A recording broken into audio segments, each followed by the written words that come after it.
You never know who they might let in the door. We found them in here. Figured we might as well put them to work. This is In the Building. Live from the Slackers Sports Bar Studios. Here's Rudy Jay and Mike Taylor. Take it away, boys. Looky here. How you guys doing, man? We're back, Holmes. I'm fantastic. It is us again. It is your friends and neighbors on that end of the building. And, I pride myself, Rudy, as being a man of integrity and maturity. I've come a long way over the years as I approach my 50th year on this earth. But I cannot not address the fact that today is show number 69. I had no idea. It's show 69. I want to be mature, but I just can't. No, I mean, why would you? That wouldn't be. Thunderdome expects nothing less. What do you mean? Well, I have a high standard for my own broadcasting, but today's going to be a funny one. I'm going to say it like 40 times over the course of the next hour. How are you doing? Live from Phoenix on assignment. It is Rudy J. How you doing, man? It's early. And look at you getting up early. Why are you in shade? Yeah. Are you hungover? No. This is probably tired for sure. Yeah, man. I'm tired for sure, but I'm not. No hangover, nothing like that. Just a little bit tired, but yeah, I'll be leaving here at 2 Pacific time. So yeah, I'll be leaving at 2 Pacific time. I did that. I try to schedule my come home days later in the afternoon so I can do the show live I appreciate it. As we are now. So yeah, man, I'm excited to get home though. Been a long, shorter trip than normal, but still been a long trip. It's all good, man. I see the post you put. You're doing some cool stuff. It looks like. I can't wait to see the finished product later in the year, too, man. Can't wait. Yeah, sometime in October, man. It's gonna be all right. Gonna be worth the wait. Cool. How are you doing, man? How was the missions last night? I'm good. I'm tired, like you are, because I've got 3 jobs, and I like them all, right? But yeah. It's funny because the and the missions won. They scored a bunch of runs, and so it's baseball. I'm getting paid to go to a ballpark, so it's cool. But tell me if, and I don't want to come off as bitchy already, but so I get this out of the way. Tell me if you feel this, because we're in a hustle mode right now with where our careers are, and I have all these jobs. When you have multiple jobs, a byproduct of that is you're tired all the time and you find yourself really not wanting to do any of those jobs when you have so many jobs because there's no free time, Right. I like them all. Right. But if they were all the only job I had, I would love them all. It's like I get up, let's get ready for this show. I got to prep for this show, do the show. Then I got to go work for the trucking company the rest of the afternoon. Then got no time to rest. I got to come home, put my jersey on, go to the ballpark for a baseball game. These are good problems to have, but I'm tired. I'm just waiting on that worm to turn, Holmes. So that's where I'm at today. So happy Thursday and happy Fiesta as Rudy emanates from Phoenix, Arizona. Well, you're a little bit closer to headed to Hawaii, see the kiddos for a little bit. That's the goal. I'm it's not done yet. I'm hoping. No, I know that. I'm hoping to go at the end of May, so that'll be good. And I still plan on doing shows too, from Hawaii when I get a chance to go. I was thinking about. Because you fly home tonight. Yeah, I'll be home at 6:00 Central. All right. So we'll have a quick production meeting here in front of Thunderdome, which is fine. They're family.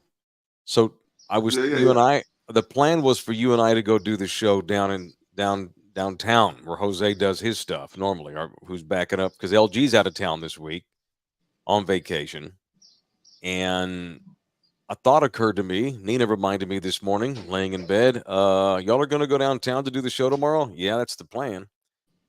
Dude, we got another effing guest parade. We have another effing parade tomorrow, man. Our town's so boring. Yes. We only have daily parades for 2 weeks in April. We should have parades every day. No, I don't think we should go downtown. I don't think we can tomorrow. We won't be able to get out. We can get in. It'll be getting out that's going to be a problem. Yeah, I don't think we can go to Southtown tomorrow and do the show. Well, like you said, Monday. So, yeah, no. I mean, even though school's out, it's still going to be a pain in the ass getting out of there because I'm sure certain roads are blocked off and go this way, go that way. So, yeah, we'll wait till Monday.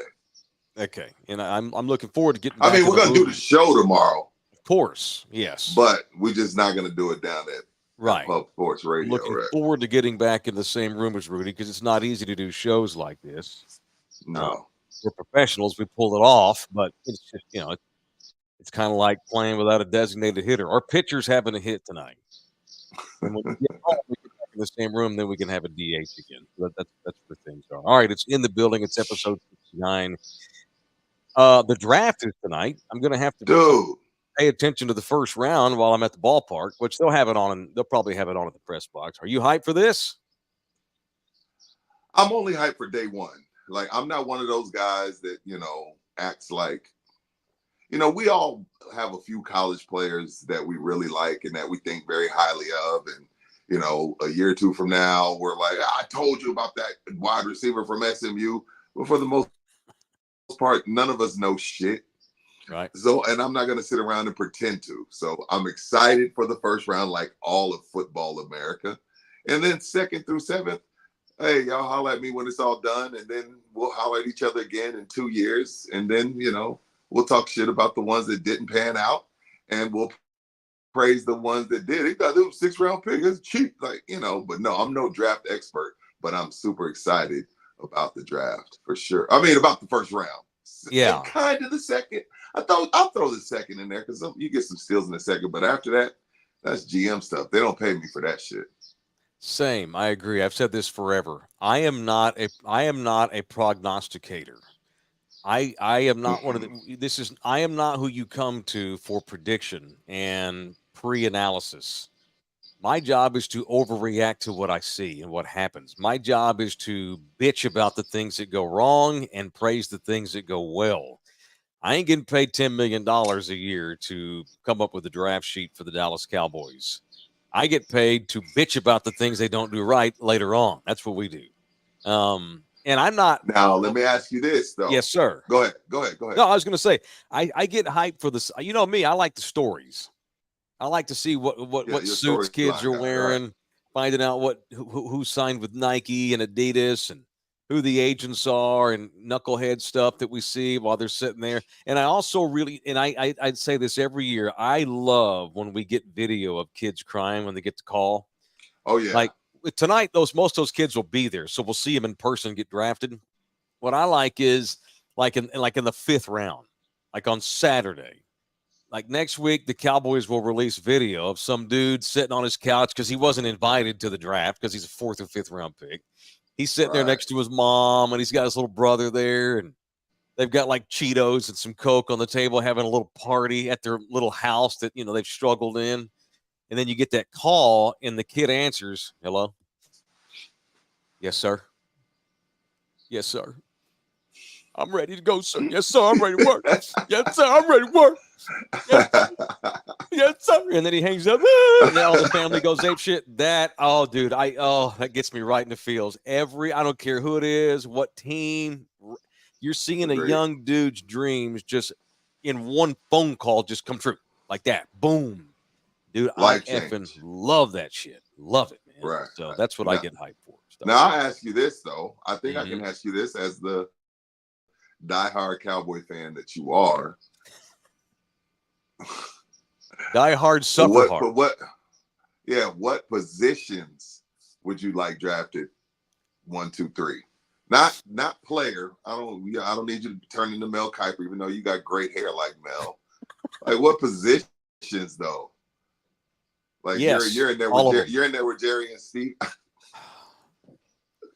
Dude. All of them. So first position off the board for you is what? Offensive line, defensive line, running back. See, what is first position off the board for you? Left tackle? Well, if there's one there that late. Well, the Taylor Power Index does not draft running backs or wide receivers in the first round ever, under any circumstances. The Taylor Power Index, if there's a franchise quarterback, we draft him. Dallas won't have that at 24. At 24, you take the best damn lineman on the board, period. Whether it's an offensive lineman or a defensive lineman, I don't care. That's what I do at 24. If I got the first pick, I'm taking Caleb Williams. But I'm at 24, take the best lineman, period, on the board. And they don't have a center. They don't have a left tackle. They need 2 interior defensive tackles. They don't have enough linebackers. The Cowboys have painted themselves, Rudy, in the position. They have to draft for need, which sucks. I hate that. You want to take the best ball player available? They have painted themselves into a corner of bullshit where they're going to have to take the best guy at the position of need. That's what they're going to have to do. That's the problem. I think that's how CeeDee Lamb got drafted. That's how Zeke Elliott got drafted. At that moment that they were picking, those are the best available. Hell, I could even throw Micah Parsons in there.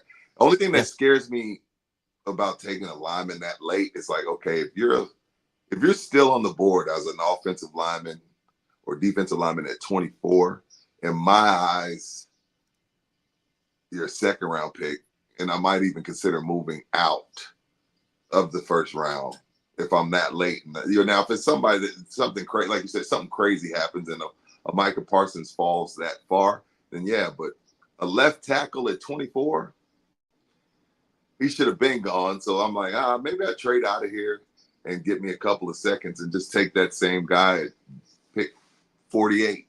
I don't know. That's just always been my theory. But again, I'm no Mel Kiper. Well, I worry about a guy that late if I'm talking about a left tackle. That makes sense? No, absolutely it does. Zach Martin was a guy drafted. I think he was in the teens. Yes. Travis Frederick. Travis Frederick now, was that in was the a 20s. steal. Yeah, if you know what you're doing, yeah. Well, the thing is, here's the deal. I'm not even sure that Dallas will pick tonight. Given how much that's what I'm saying. Yeah, given how much the Cowboys have mailed in the offseason and how much they claim they're broke. We don't have any money. I'm worth $10 billion and I ain't got one fucking penny. Because the NFL's a communist league. The liberal communist heathens that decided to make the draft rules where we reward mediocrity and we have a salary cap. The most valuable franchise in the world is out of money. They're barely going to have enough money to sign their picks. So it wouldn't shock me is if they trade out of the first round tonight for a couple of other mid-round picks. That way you're not on the hook for a first-round contract. Because if Jerry, he's all in, but he's broke. Right. Yeah, I'm all in. I'm all in too, even though I'm broke. That's why I got 3 jobs. Jerry's up. We're all in. Ain't got no money, but we're all in. It would not shock Jerry's me if all in. No, their approach is Jerry's all in. Mike was money. Running it back. Jerry's all in was running it back. That's what we come Correct. to find out. His all in is different than ours. Correct. But he's all in. Yeah, he's all in. We're gonna run it back. We're gonna run it back with what center because he left. We're gonna run it back with what left tackle because he's gone, and we're gonna run it back with what middle linebacker because Leighton Vander Esch retired. We're gonna run it back with. You got to field 11 guys on each side of the ball. Right now, they don't have 11 starters on offense. No. This thing is a mess. And while I'll be interested in the draft. Being at the ballpark tonight and having to do baseball shit, it'll distract me from which inevitably will wind up probably being a disappointing scene where we find out around pick 13 or 14 or 20.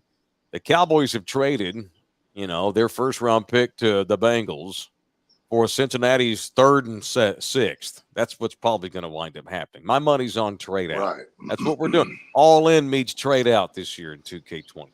So that's where I'm at. They broke. They're broke. Let them ride. They're broke. But I am excited about the draft. I'm not gonna lie. I'm excited about the other people. It's gonna be 30 million people watching that. Sure. Thing. So yeah. I'm excited about the league. I'm excited about the other teams. I'm excited about the other teams that I like. I'm excited about the other teams that have guys that I respect. Like I'm a Bengals fan because I love Joe Burrow. I'm a Chiefs fan because I love Tyler's own Patrick Mahomes. I like teams that are about winning. I like teams that do things that winning teams do. So, and it's also a chance for me to be jealous and, watch what these teams that know what they're doing do and think as a Cowboy fan, I wish we had that. I wish we had. I'm glad Jerry's got $10 billion. We don't have a starting center or a starting left tackle. Ain't got no running backs to speak of, but at least our guys. But our Cowboys are more valuable than anybody in the world. Oh, that's what we get to brag about.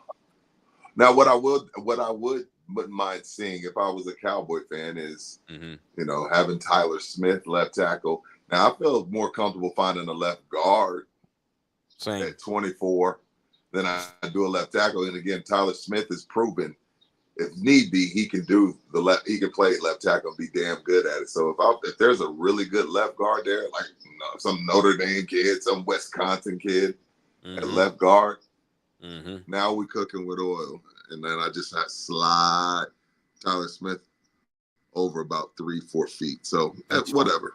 Yeah, that's whatever. We'll see what happens. I'm excited though. Whatever. All right. The Bears have 2 top 10 picks, so I'm thinking Caleb Williams and probably a receiver. That's what I'm thinking. That's what I'm thinking my Bears do. Probably the kid from Washington. And I'm a Bears fan now because of you. And okay, got you. Because of you, and I worry about Caleb Williams and how he's going to fit into their culture.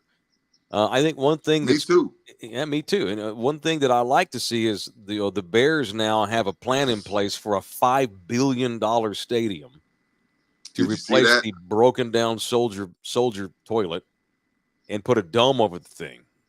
These Chicagolanders that love the old school blue collar Dick Butkus way where we play outdoors. We play outdoors in Chicago.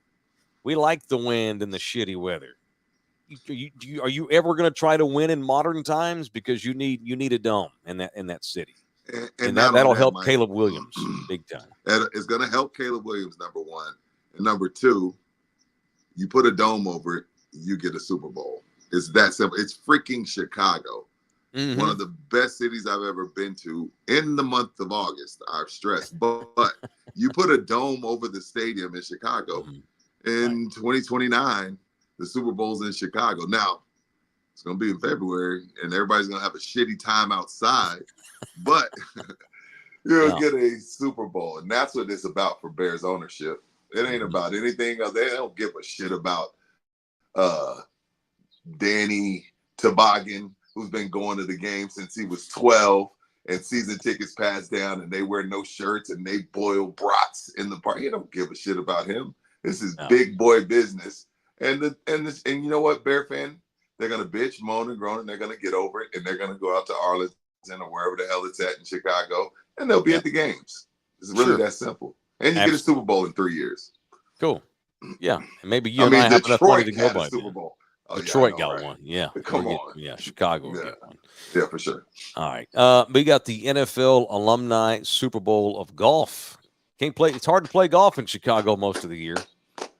Play golf in Texas all year long. All year long, baby.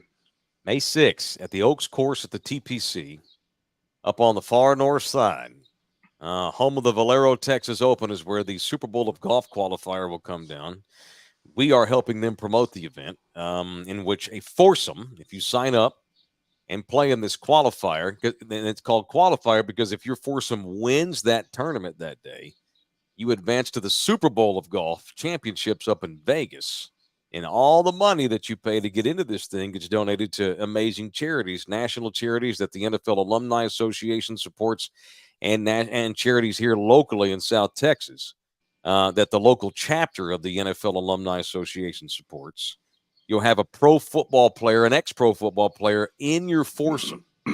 You'll get prizes and chances to win all kinds of stuff as the tournament goes on. But the winner of that day ultimately will head to Vegas and play in the Super Bowl of Golf.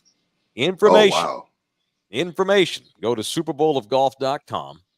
It's down there on the bottom of the screen. Scroll down to the San Antonio link and get all the information you need about playing in the San Antonio. We're a boring town. We don't have a lot to do.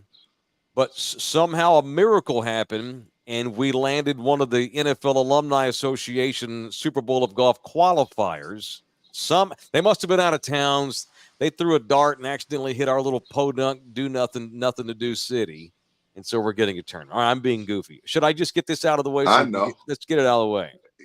Yeah. Wait a minute. Time out. So I know where you're going. Yeah. You and I spoke yesterday. So you gonna tell this story? I am. Yeah, it's okay. All right, let's do it. Cool. Yeah, he's cool. I think he'd be cool with it. And Okay. So yesterday when we got off the air, I posted a video on Twitter and on Instagram. I shared it on Instagram. Thank you. Of me calling out Dan LeBatard, the highly noted nationally, well, he used to be a nationally syndicated host for Mickey for years. Co-founded a podcast company last year, and he's doing a podcast now. They got a real cool. I mean, Dan LeBatard's one of the best hosts we have. Certainly one of the most successful hosts we have in America.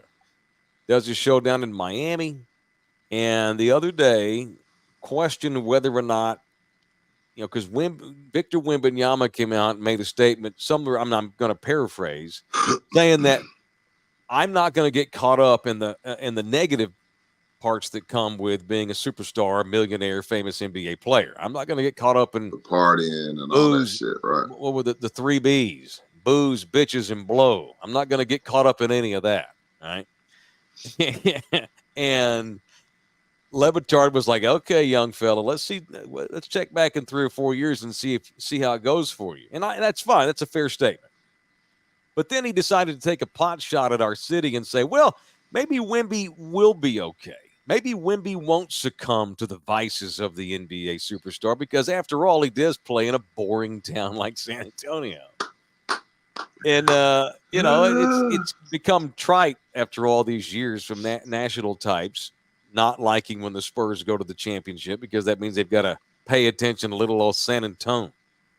So I posted a video yesterday condemning Dan Patrick and inviting him. LeBatard. Dan LeBatard. My bad. Sorry, I got my ESPN radio host mixed up. It's all good. My former ESPN radio host mixed up. So I challenged Dan LeBatard to come down to the city, let me hang out with him for 2 days, and show him a good time. And it was funny, blah, blah, blah. He got, a bunch of people watched it. And that was great. Had a lot of response. It was funny. Okay, cool. I posted my daily video for the day, and I went about my day and didn't think nothing about it. And then last night, I'm at the ballpark sitting up at the press box, and I'll be damned if I don't get a direct message from Dan LeBatard himself. Pretty cool. It was. When I saw that he had DM'd me, I'm like, oh shit. This should be fun. So I opened it up, and I'm who knows what to expect. And I listen to Dan a lot, and Dan's not the type of guy to get into a Twitter fight with some spare like me. So when he did reach out to me, I'm like, I wonder if he's going to call me out or like criticize me. Were you worried when you were clicking open? No, actually, I was like, oh my God, if he calls me out, I'm going to share all. I'm going to share this. I'm going to go, oh my God, am I about to have a Twitter beef with Dan LeBatard? This is going to be great for our exposure, you and me. And I don't think Dan would have any problem with me reading it. So go to the DMs. You sent me the screenshot of what he said, but it wasn't too. I don't think it's not shareable. You could share it. No, I can share it. I mean, it was urbane. It was almost apologetic what he wrote to me. So Dan DM'd me last night. He wrote, cheap, gratuitous, lazy. You are right, and thanks for saying it, Dan. He's calling what he said about our city cheap and gratuitous and lazy. Yeah. And thank me for calling it. Thank me for calling him. How cool is that? That's pretty cool. Yeah. And I replied, "Oh man, you had to get all classy. I'm like, that ain't no fun. I was hoping you'd like bust my ass."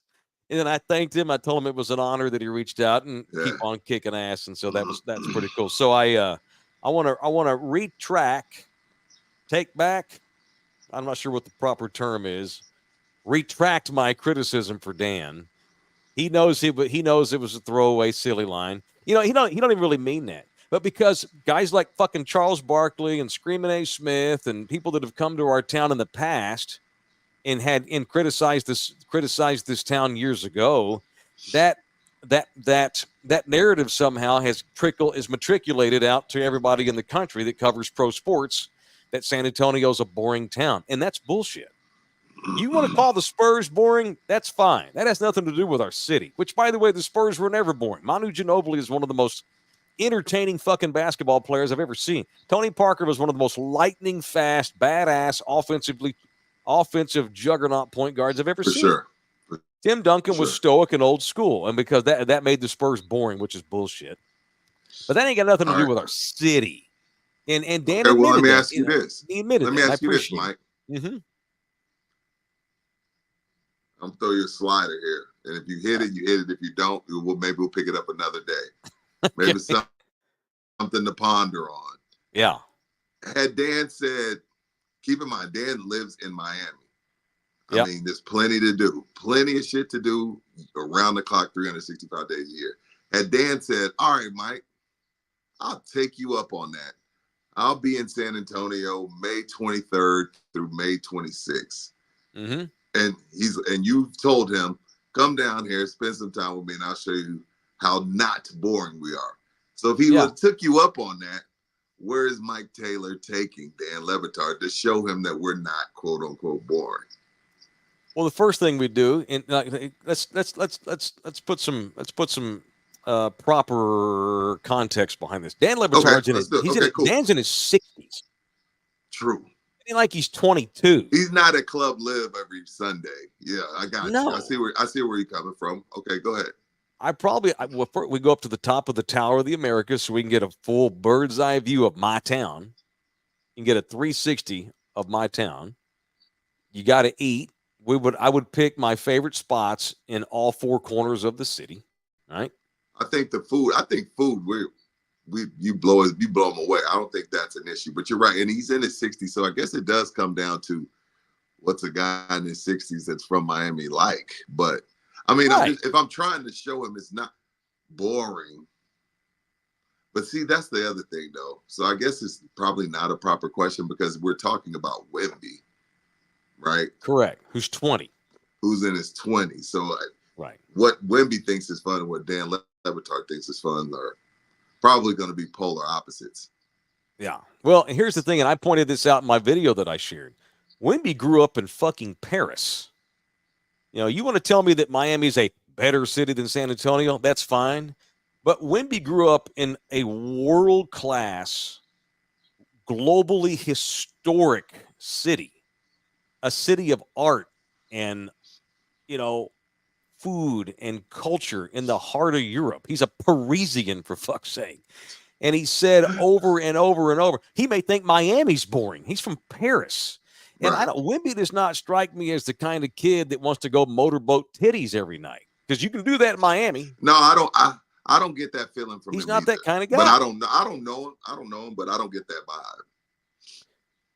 Wemby's not an idiot. And no, look, he's a kid. Like, I'm not saying he's perfect, but we all know that he's way above and beyond, maturity-wise, way above and beyond the average 20-year-old guy.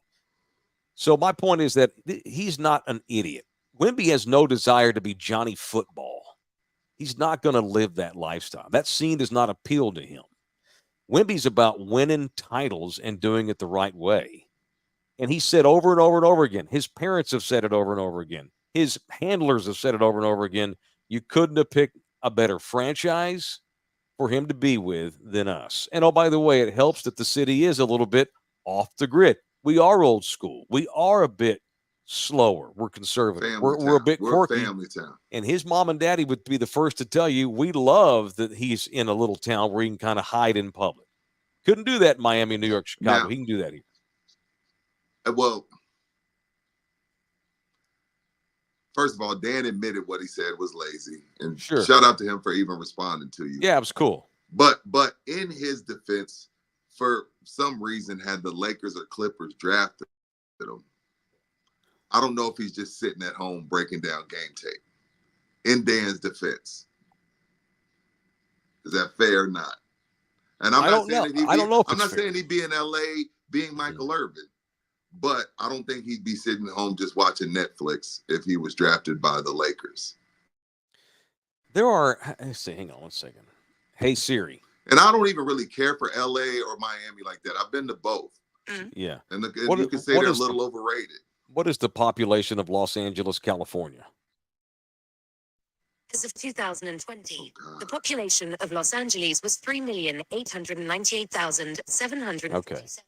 There are 3.8 million people in LA. And they're all on the highway at the same time. Yeah, I tell you right now, Wimby would not enjoy the traffic in LA. He'd have to get escorted in every day. Yeah.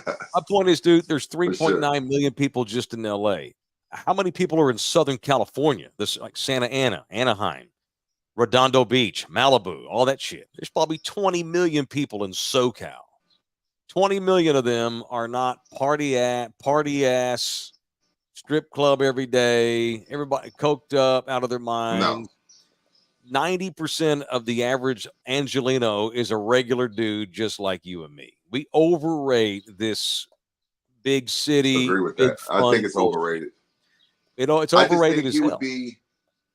He would just probably get to go like I don't think he's going to be out and about in any city, but when you're in a city probably like LA and Kendall Jenner's throwing a party and you know Devin Booker is going to be there and some of your other French national team guys are going to be there and it's up in the hills and you don't have to worry about any weirdos. He'd be doing more stuff like that, but you're right. I know I don't take him as you see him stumbling home at 4 or 5 in the morning type dude. No, he ain't doing that. It'd just be a couple parties in the hills with the A-listers, but other than that, probably still be the same guy. Yeah, you're talking about a kid that if he really wants to party, he can just hop on a private jet and go to Malibu tonight and go to those parties. You ain't got to live there. This kid's got generational money. Right. He can be in LA in 2.5 hours with a private jet waiting on him at the airport and get the hell out of here. He don't even have to connect. He's got a private jet. He can do anything he wants. He's from Paris. He could jump on a plane right now, fly to Milan, go to Fashion Week, pay for it all, rent the biggest ass penthouse he wanted, have P. Diddy and everybody over at his apartment if he wants to. Just because you play here don't mean you have to stay here when you have that kind of money. Yeah, not Diddy. That was a bad reference. My bad. But credit for Dan. No, I got you. I know what you Yeah, credit to Dan. Shout out to Dan for reaching out. And I love that. And I love Dan. And I'm a subscriber to his show. And I watch it 2 or 3 times a week. And for him to reach out was, I thought, pretty cool. Oh, I think Dan's delivery, the way he delivers and the way he does the show, I think Dan's great. Yeah, absolutely. I think it's a lot like ours, honestly. They're just dudes shooting shit. They don't get caught up in breaking news and sports and broadcaster. They don't fake their arguments. They don't do the things that like the 2 top dogs in this country are Skip Bayless and Screaming A. Smith. Those guys get paid $10 million a year to make up arguments every day. And that's fine. There's obviously a massive audience for that. I like the LeBatard approach of just sitting down and saying, what's up today? And let's just, whatever happens today is what happens. We're just shooting shit. And God knows in the 25 years I've been doing talk radio, I have often been lazy and gratuitous myself. I think any talk show host in America that's done it for any amount of time, we've all had a lazy take about a certain player or a certain city. Mm-hmm. We've all done it, not just Dan LeBatard. Sure. But speaking of that, it's funny because right now, Shaq and Kenny are kind of going back and forth with Kendrick Perkins because Kendrick Perkins said they don't watch games. They don't. And you know what? And all they do is win every Emmy every year. Sure. So I get where Kendrick Perkins is coming from, but Kendrick Perkins watches every game and he's wrong all the time. So you're approaching it wrong. I get it. You want to be professional. You want to watch every game. You're on an NBA show. I get that. But if you think that's why that show is so great because they're sitting down in the green room, watching and breaking down game film, you don't get it, Kendrick Perkins. Right. I'm surprised he would come out and say that. I'm surprised. Yeah, he called Shaq out. He called Shaq out. He was like, Shaq don't even watch the game. And he's this and that. And they've been letting they kicked his ass on. They put his face on a boxing thing the other night. Oh, nice. And Charles and Shaq took turns punching Kendrick's face. Like, they win. And we know that Shaq don't watch the games. We know Barkley doesn't. Barkley comes on TV and says it. Oh, both games are terrible, man. I was back there asleep. That's what Kenny's there for. Kenny's role is Yeah, Kenny's role is to break down shit. Shaq and Kenny are there to win Emmys. I mean, yeah, Shaq and Chuck, excuse me. Shaq and Chuck are there to help win Emmys and be crazy and funny. And Ernie's there to kind of control it. It's not a breakdown tape show. No.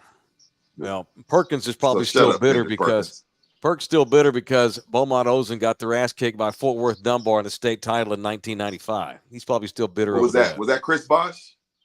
No, that wasn't Bosch. No. That was remember Charles Spider Davis played for New Mexico, played in the league for a little while. Yes, he played for Dunbar in my home city.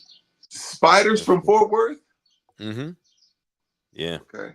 Bosch is a Dallas kid. He went to Lincoln. That's right. There you go, Lincoln. Yeah. That was later on. Gotcha. Yeah, late 90s. Now, Perks, that's the point of the day. Perkins does watch all the games, and he's still wrong half the time. I don't know if I would be bragging about that. All right, we got to get punches in, dude. We're running late already. Of course we are. We got to start doing longer shows when you get home. Do you agree? Yeah, we're getting too many sponsors. It's a good problem. Good thing. All right, it's time for the punch of the day presented by the official family lawyer of In the Building, Orlando Kell. You got anybody you want punch today? You go first. I do have one, but you go first. All right, I'm going to get mine out. I'm going to get mine out of the way. I'm going to punch. It's goofy. It's kind of let's just get out of the way. So I wake up and I see all this television footage of college kids up at UT and UTSA protesting.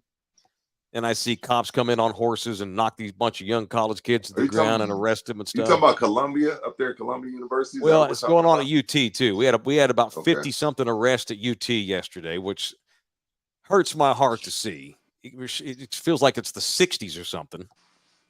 I want to punch Hamas. I'm going to punch every fucking member of Hamas, a terrorist group that has taken over the West Bank in Israel. And I also want to punch the Israeli government. All of them. Anybody who has any say militarily in the Israeli government. I want to punch all of them. You know who I support in the Hamas versus Israel battle? No. None of them. They're both fucking idiots. One's a terrorist group, and the other has made mistake after mistake after mistake after mistake after mistake. And now it's leading to violent arrests on campuses in my country, including up in Austin. A beautiful school that I used to hang out in all the time when we lived in central Austin. I would go to the campus once a week just to have lunch. I love walking through that campus, just made me feel young, Right. And to see all that shit going on there yesterday is a shame. And all this because of so oftentimes, so many countries in this world, we get taken over by dipshit governments and leaders who let their people down left and right. There are no. I don't support anybody. I support civilians and innocent people on both sides who are being caught up in that bullshit. So not to get all deep on you, that hurts my heart to see young college kids expressing their fucking constitutional rights and getting thrown on the ground and slammed into by police officers who were doing what they're told, who were doing their job, because at UT, they were told, don't protest here, and they did, and they got arrested. The whole thing, it's fucked up. It sucks. The whole thing's stupid. There's no answers. There's no good guys. It's only bad, and it sucks. That's my punch. Everybody involved in the Israeli versus the, and I don't want to say Palestinian. It's not about the Palestinian people. It's about the Hamas terrorists that run them, and that sucks. That's it. Who you punching? I'll stay in Austin. I'm going to punch Steve Sarkisian, and the reason being, maybe 2 months ago, 3 months ago, you already decided that you were going to name Quinn Ewers your starting quarterback once again. And the only reason why Quinn is even there is because, we found out, you know what? I don't know what he's going to look like on Sunday. So he decides to come back to school. Only problem is there's some dude up there with the last name Manning that lit up the spring game. And now we're going to let the games begin. Let the talking start. And again, it's a spring game. Guys are probably, I don't think guys are playing 100 miles an hour. You know what I mean? Yeah. Throw a few touchdown passes to wide open receivers receivers. But it kind of goes back to your argument with the Dallas Cowboys. Like, what? We're just not going to compete in Austin? We're just handing out jobs? Because I guarantee you this, the DBs are competing for their jobs. I don't give a shit if you did start last year. The receivers have got to compete for their jobs. Running backs, go down the list. Why are we not competing at quarterback? Like, hey, Quinn, I appreciate you coming back. I know you already know my offense. We got all the way to the Final Four with you. I respect that. But at the same time, why are we handing out jobs in February? When I agree. A big part of why you still on the Texas sideline is because you got Arch, and along with Arch, 10, 15 other guys said, hey, I like Arch Manning. They're going to be on TV a lot. I'll follow them down there to Austin my damn self. And you just handing jobs out in February? I thought it was a mistake then. And then after seeing the spring game, which take it for what it's worth, I think it's stupid now. Everybody should be competing for their job. I agree. I do. I don't now. Ask Jalen Hurts and Tua. Jalen Hurts went to a national title for Nick Saban. Guess what? Nick Saban gave his job to Tua Tagovailoa eventually. And Jalen Hurts had to go up the road to Oklahoma. And guess what? Nick Saban's a winning SOB. I didn't get it then, and I damn sure don't get it after seeing the spring game. I'll bet you had the Mannings told Steve 4 months ago, hey, Arch is going to transfer for sure if you don't start next year. I'll bet you it's an open competition. Yeah. But see, the Mannings are fully understand. They've seen Joe. They feel like he's probably in a Joe Burrow situation. Yeah. And what I mean by that is he's got to play 1 year to Sark's the best probably coach that can develop him and get him ready for Sundays outside of Eli and Peyton, obviously, right? But they know he don't have to play 3-4 years. No. Take a beating. Joe Burrow played 1 season. And guess what? Went number 1 overall and got $300 million in after 3-4 years. So shout out to the Mannings for not being that family. Because they could easily strong arm Sark, and they've chosen not to, clearly. All right, it's in the building, live from the Slacker studio. Rudy's in Phoenix, wrapping up his television duties. It's Orlando Kell, the official family lawyer of our show. Family law, divorce, custody, visitation. I had a consultation with an attorney yesterday. Oh, shit. Unfortunately, Orlando does not practice law in Hawaii, so I had a consultation with a lawyer, and I'm trying to get my decree modified. What's the decree? For a reason. The divorce decree. It's a contract. Oh, what y'all agreed to. Thank God you don't know what that is. That means you've never been divorced. Knock on wood. Knock on wood. Let me find something. Knock on wood. If she ever gets tired of you, you're going to wind up signing a decree. Okay. No, I'm trying to get the decree changed, so it requires me to go to a lawyer. Unfortunately, gotcha. I've got to go to one that's in Hawaii who doesn't know me. That's okay. For 95% of the rest of our audience who are probably based in this area, well, maybe 80% are in this area. Orlando's your guy. If you've been divorced and you need a decree change, he can do that too. So maybe you need a divorce lawyer because you want to start the process. Maybe you want to change some custody, some visitation. Maybe you want to enforce something in the decree that she's not living up to, modify it, something you need changed. Orlando's your guy, 210-775-4995, or you can email him directly at orlandokell.law@gmail.com. All right, next portion of the show brought to you by Texas Cheer Liquor, the official liquor store of this show. The Cowboys have picked up the final year on our guy, Micah Parsons. And to save money, because, we're broke, I got $10 billion. I can't spend none of it on my fucking team because I'm in a communist-ass league called the NFL. Yeah, look, it's the Cowboys' fault they're in Cap Hill. They knew the rules. It's a shame you got $10 billion and you can't use any of it on players. Yeah, that's stupid. Salary cap is stupid. It's insane. So they decide they pick up the 5th-year option on Micah, which we expected them to do. But also, as it was expected, they designated Micah as an edge rusher rather than a linebacker. So they wound up saving $3 million by calling him an edge rusher. Well, And ironically, he should be a linebacker because he's too small to be an edge rusher, and he proves it every year at the end of the season when he wears out. But shout out to Jerry and Steven because they're doing right by him, even though right now it's not. And I say that because when it comes time to do his real deal, you're going to want the TJ Watt money. You're going to want the Nick Bosa money, the Joey Bosa money. And those are all edge rushers. So right now he's coming in a little short. But when it's time to get his 4-year deal worth, whatever millions of dollars, being an edge rusher is going to pay more than being a linebacker. Right. Because you got to pay him like the top 3 edge rushers in the league, whoever those 3 are, right? For sure. All right. Make sure you mention us at All Texas Cheer Liquors. 5% off all orders when you go into any of the 7 locations in the area. 6 in the greater San Antonio, 1 up in Barney. Mention us at Texas Cheer Liquor and get 5% off all product purchases, whether it's cigars, tequila, bourbon. They always have badass allocations in there. No matter cigarettes, scratch offs, whatever you buy, you can get 5% off. Well, maybe you can't get. Maybe that don't work because the state of Texas regulates that.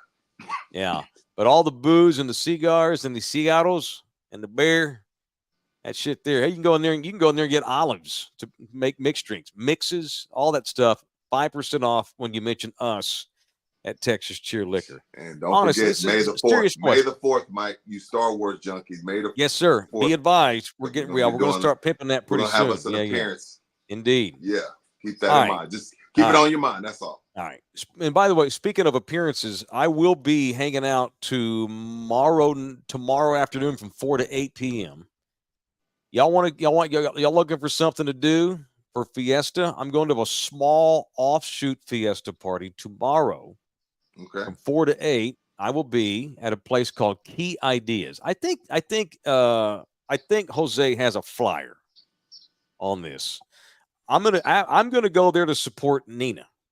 There you go. Fiesta de Maestras. Pretty flyer there. Okay, that's what you got. All right, cool. Well, I got some more information on that.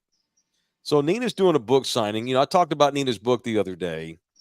She wrote a book chronicling her time with her daddy when he was dying of Alzheimer's disease. And she turned it into this beautiful book. And she's going to do a signing at Key Ideas, which is at 1002 North Flores.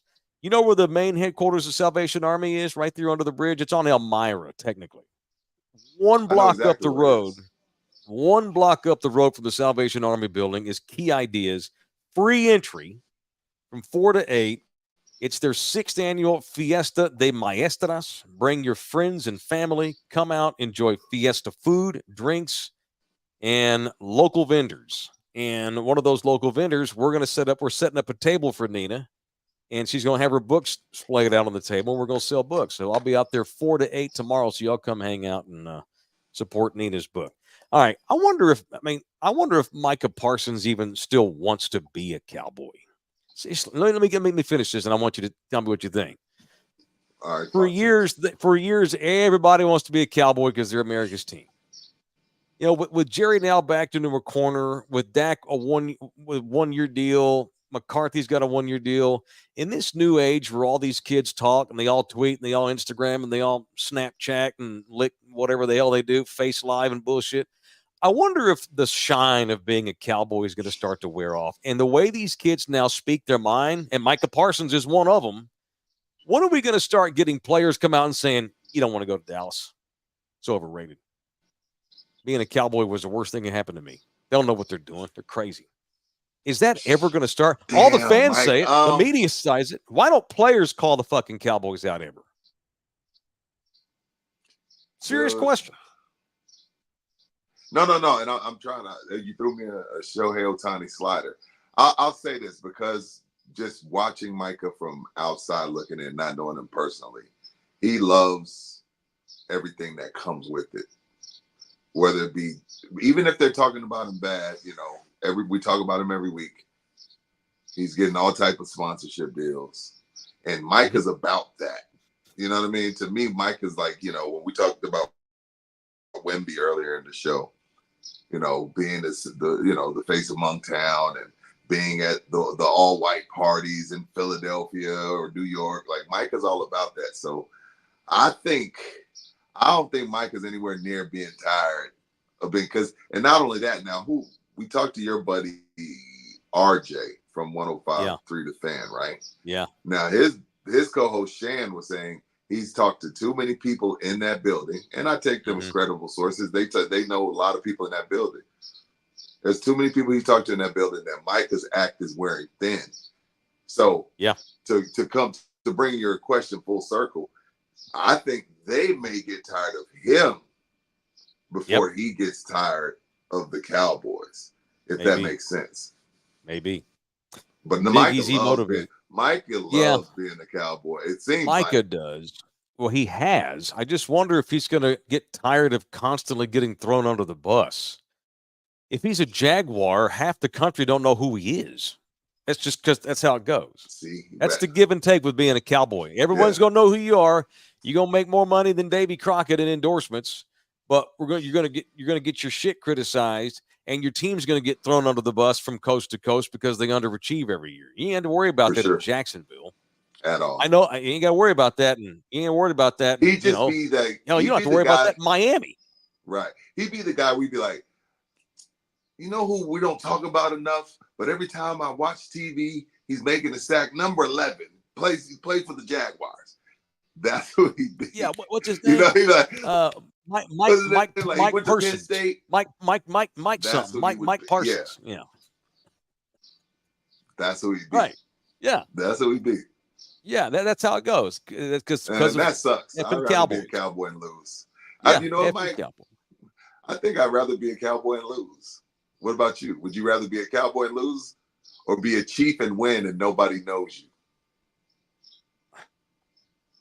I need money right now, so it's hard to turn down where I get more money. I'll bet you the average fan, the average person has no. If I said, "Hey, who's Trey Hendrickson?" Tell me who that is. I bet you the average football fan. I can tell you, but I know most football fans can't. Most cannot. Most Americans. Yeah, no. Sure, most people can't. Trey Hendrickson, go. People got to think about it. Bengals defensive line, yeah. Oh, I thought you were asking me. Yeah, got you. But I know what he's holding out, right? He's asked for a trade. Yeah. My point is, did y'all know he had more sacks than Micah Parsons the last 2 years? I didn't know that. He set the all-time Cincinnati Bengals sack record last season. And he wants to be traded over. He's got pissed over his money. But that's the point. You go to Cincinnati, ain't nobody know who you are. Unless you're Joe Burrow or Jamar Chase. But even, can you imagine if Jamar Chase were a Cowboy? How much more money he would make in endorsements and how his Q rating would be off the hook. But so that's why I question, like, if you want to come to Dallas and you want to stay, that tells me you don't care about winning. You want to be one of the zombies I talked about the other day at Slackers. You become a zombie, or you're just cocky zombie. Enough to. You become a football zombie who is never going to do any winning. That's what happens. Or you're cocky enough to feel like it's going to change under my watch, and that's how pro athletes are wired. Like CD, Micah, they feel like, oh yeah, we're going to get it done because I'm here. Okay, yeah, they're all over. I know they're all over. All right, it's in the building from the Slackers studio. 5 Slackers locations. We got a big appearance coming up on May 5th. It's a Sunday this year. Cinco de Mayo, baby. Correct. We're a boring town, but at least we celebrate Mexican holidays. So on the 5th of May, Rudy and I will be doing an in-person edition of In the Building live from Slackers, the Thousand Oaks location. Is that right? Thousand Oaks location off of 281 on May 5th. We'll let you know more details and the time we'll be doing the show as we get closer. Show also brought to you by GC Services Roofing and Construction.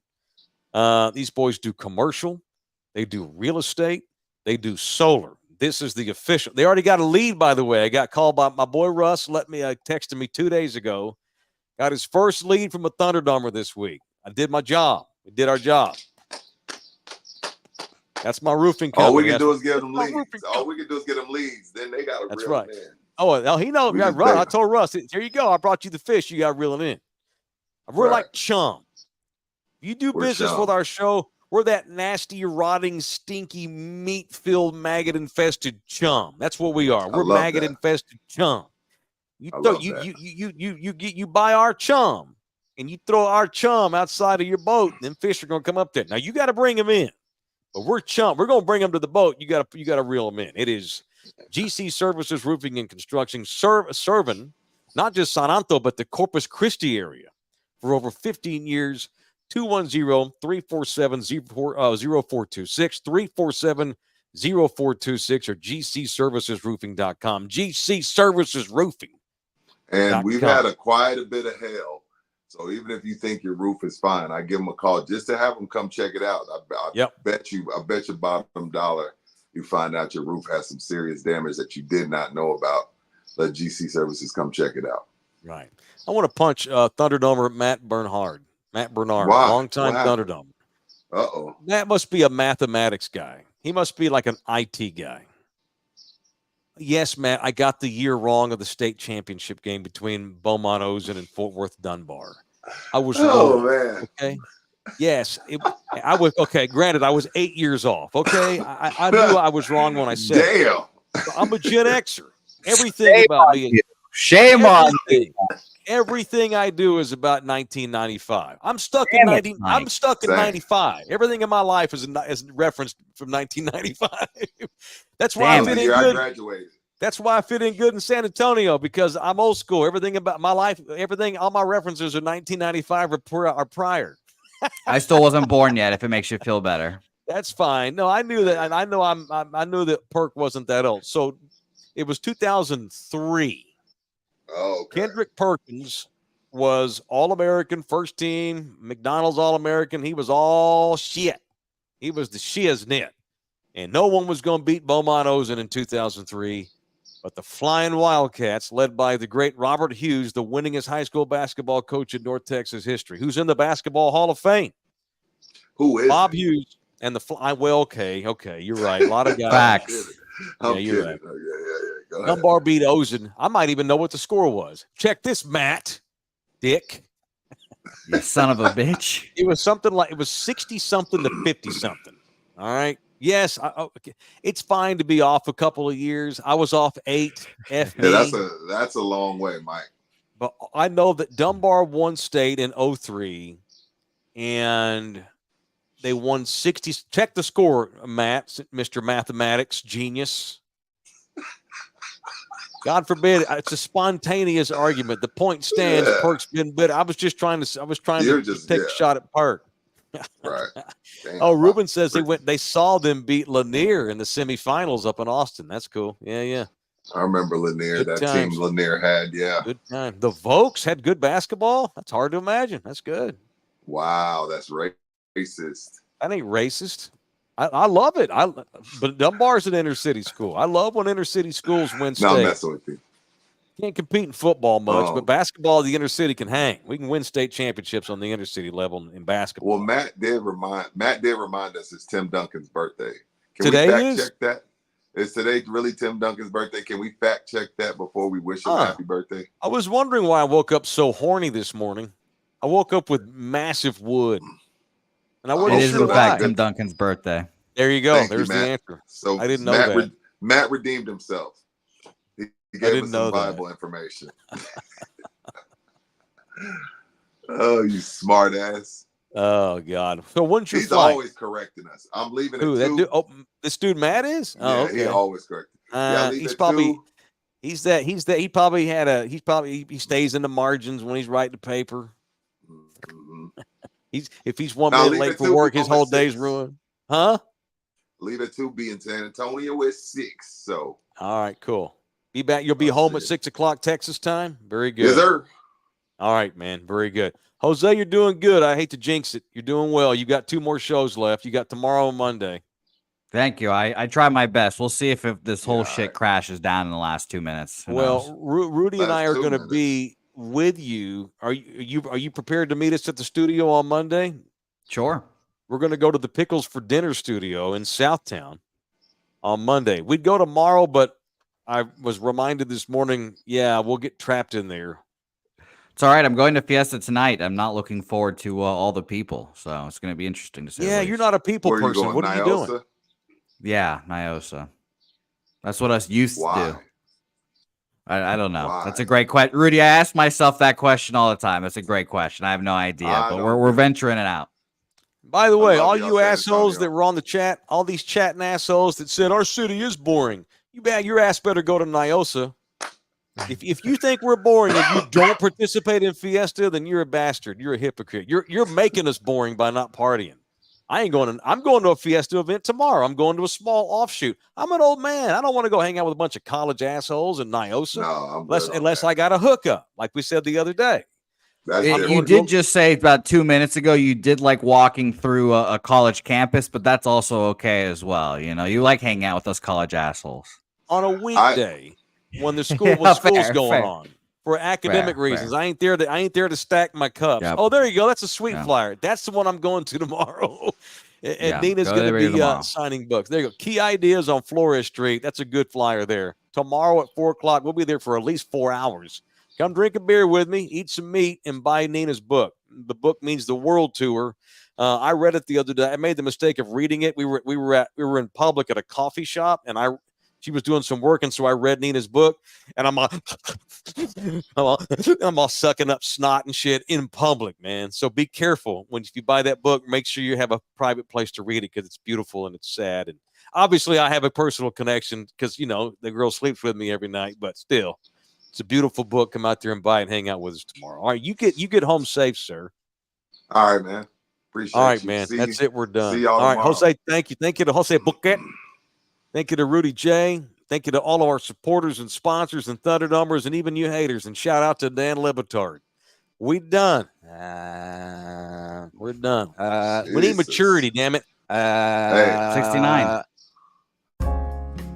This program was made possible by contributions from viewers and listeners like you.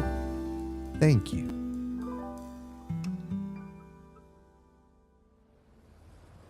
You're still here?